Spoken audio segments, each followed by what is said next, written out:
В Гудауте в рамках подготовки к реализации инвестпрограммы по благоустройству города идет вырубка платанов.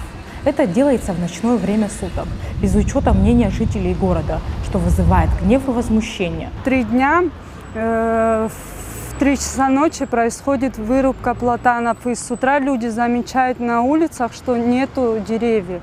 В соцсетях развернулась бурная дискуссия, где неравнодушные горожане требуют прекратить вырубку. Они опасаются, что город может остаться на долгое время без зеленых насаждений, которые дают тень и прохладу в летнее время.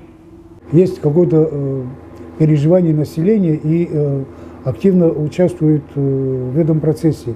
С одной стороны, конечно, я благодарю население за такое участие и за такое небезразличие к облику города. Глава администрации Руслан Михайлович Ладарья обратился к нам, в наше ведомство, дать оценку нынешнему состоянию аллеи из платанов по этой улице. Когда-то однозначно была аллея. Вообще слово аллея изначально предполагается, это строй деревьев одной породы, одного вида. Это кипарисовая аллея, это платановая аллея, это магнолиевая аллея и так далее. Но здесь, как вы могли увидеть, аллея очень сильно разряжена. На 20 марта уже было вырублено 18 деревьев по улице Дзидзария, и по имеющейся информации она будет продолжаться. Граждане были против вырубки платанов и всячески просили, чтобы этого не было. Внешний осмотр спиленных стволов показал, что заболеваниям подвержены менее 1/3 деревьев. В свою очередь горожане предлагают разные варианты для того, чтобы сохранить целые аллеи, в частности обновить заболевшие деревья, но не вырубать их. В предлагаемом плане озеленения города платан заменят конским каштаном. Честно вам скажу, когда мне сказали, что будет конский каштан, и мне это немного не понравилось. Я хотел не листопадное дерево, чтобы было высажено, а вечно зеленая какая-то культура. Нам всем приятно бывать в Сочи, когда идет плановое озеленение, идет озеленение вечно зелеными субтропическими растениями, как, допустим, пальмы, как магнолия, как камфорный лавр. Так много у нас в наших климатических условиях можно подобрать много таких растений, которые создают зеленый покров страны. По инвестпрограмме они приобретут, или даже, может быть, уже и приобрели саженцы конского каштана. Саженцы достигают высоты 2,5 до 3 метров. И закуплено их около 100 штук.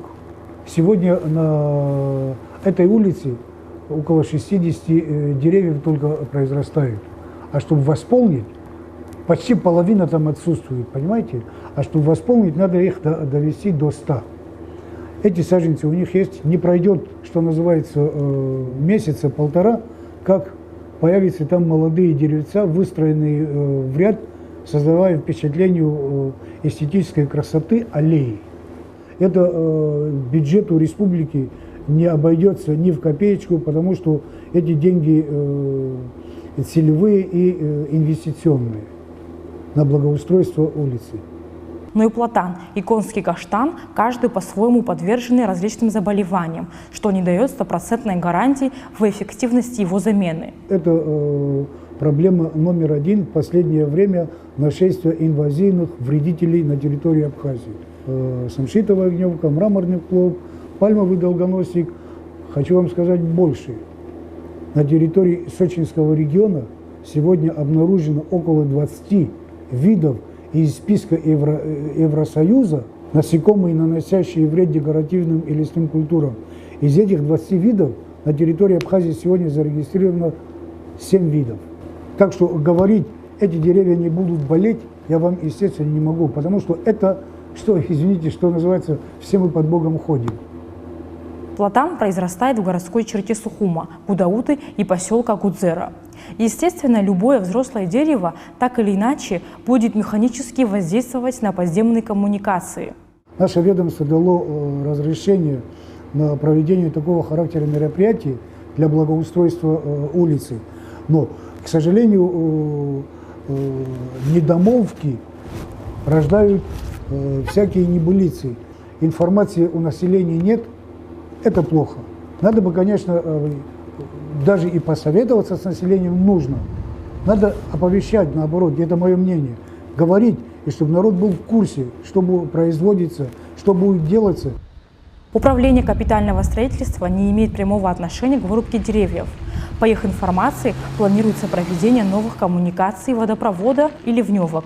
Во всем цивилизованном мире очень трепетно относятся к зеленым насаждениям в городской черте. И, конечно же, существуют решения, которые позволяют минимизировать воздействие корневой системы на коммуникации. И мы надеемся, что при реализации инвестпрограммы по благоустройству Гудауты город не утратит свой зеленый облик. И через 20 лет не придется опять спиливать уже новые деревья, мотивируя тем, что у них выросли корни.